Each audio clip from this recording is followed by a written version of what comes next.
Welcome to me Pramila recipes. ఇవాల్టి ఎపిసోడ్లో నేను మీకు చెప్పబోయే రెసిపీ వచ్చేసి పాలకూర ఉల్లికారం అండి. ఇది చాలా టేస్టీగా ఉంటుందండి. అంతేకాకుండా ఆకుకూరలు హెల్త్కి కూడా చాలా మంచివి కదా. ఉల్లికారంతో ఈ ఆకుకూరల్ని తయారు చేసుకున్నట్లయితే కనుక చాలా టేస్టీగా ఉంటుందండి. చిన్నపిల్లలు కూడా చాలా ఇష్టంగా తింటారండి. ఒకవేళ పిల్లలు మారం చేసినట్లయితే కనుక ఇలా ఉల్లికారంతో కనుక మీరు ఆకుకూరల్ని చేసి పెట్టినట్లయితే కనుక చాలా టేస్ట్ బాగుంటుంది. వాళ్ళు కూడా ఇష్టపడి తింటారనమాట.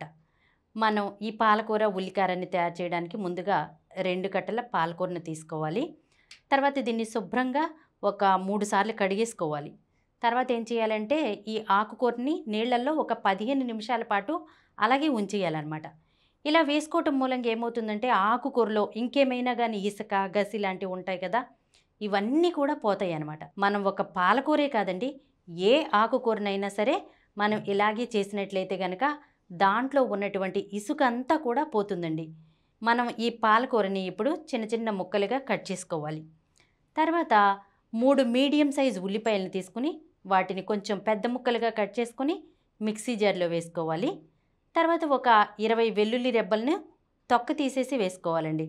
అలాగే 1 టేబుల్ స్పూన్ కారం, 1 టీ స్పూన్ ఉప్పు వేసుకుని దీన్ని పేస్ట్లా పట్టుకోవాలన్నమాట. మరీ మెత్తగా పట్టేయకండి, ఎందుకంటే మనకి కచ్చాపచ్చాగా ఉంటేనే మనకి టేస్ట్ అనేది చాలా బాగుంటుందన్నమాట. తినేటప్పుడు మన పంటికి ఉల్లిపాయ ముక్కలు తగులుతూ ఉంటే కర్రీ టేస్ట్ అదిరిపోతుందండి.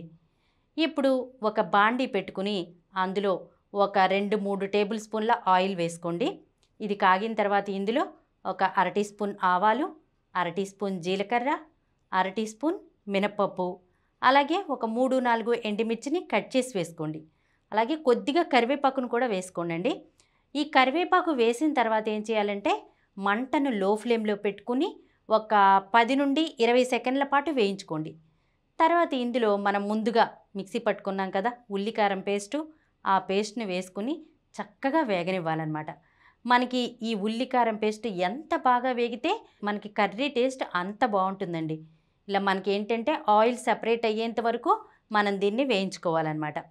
తర్వాత ఇందులో ఒక 1/2 టీ స్పూన్ పసుపు, అలాగే 1 టీ స్పూన్ ధనియాల పొడి, 1/2 టీ స్పూన్ జీలకర్ర పొడి వేసుకుని ఒకసారి కలుపుకుని దీని మీద మూత పెట్టేసుకుని మనం ఒక 3-4 నిమిషాల పాటు దీన్ని ఉడకనివ్వాలండి.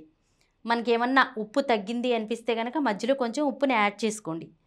తర్వాత 2-3 నిమిషాల తర్వాత మనం మూత తీసేసి మంటను మీడియం ఫ్లేమ్లో పెట్టుకుని ఇంకొక 2-3 నిమిషాలు కుక్ చేసుకోవాలన్నమాట.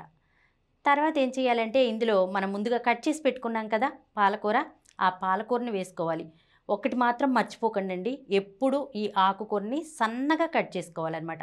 అలా కట్ చేసుకుంటేనే మనం కూరలో వేసుకున్నప్పుడు తొందరగా మొగ్గుతుంది. ఇలా మనం ఆకుకూరని వేసుకుని ఒకసారి కలిపేసుకుని దీని మీద మూత పెట్టుకుని ఒక 5 నిమిషాల పాటు ఉడకనివ్వాలండి. 5 నిమిషాల తర్వాత మనం మూత తీసి చూస్తే కనుక ఆయిల్ చక్కగా సెపరేట్ అవుతుందన్నమాట. దీన్ని ఇప్పుడు మరో 2-3 నిమిషాలు కుక్ చేస్తే సరిపోతుందండి.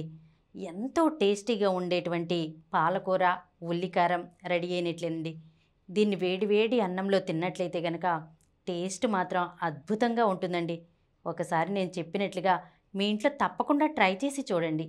ఈ వీడియో మీకు నచ్చినట్లయితే మా ఛానల్కు సబ్స్క్రైబ్ చేయండి, లైక్ చేయండి, మీ ఫ్రెండ్స్కి షేర్ చేయండి. ఇలాంటి మరిన్ని వీడియోస్తో మీ ప్రమీల రెసిపీస్లో వచ్చే ఎపిసోడ్లో కలుసుకుందాం.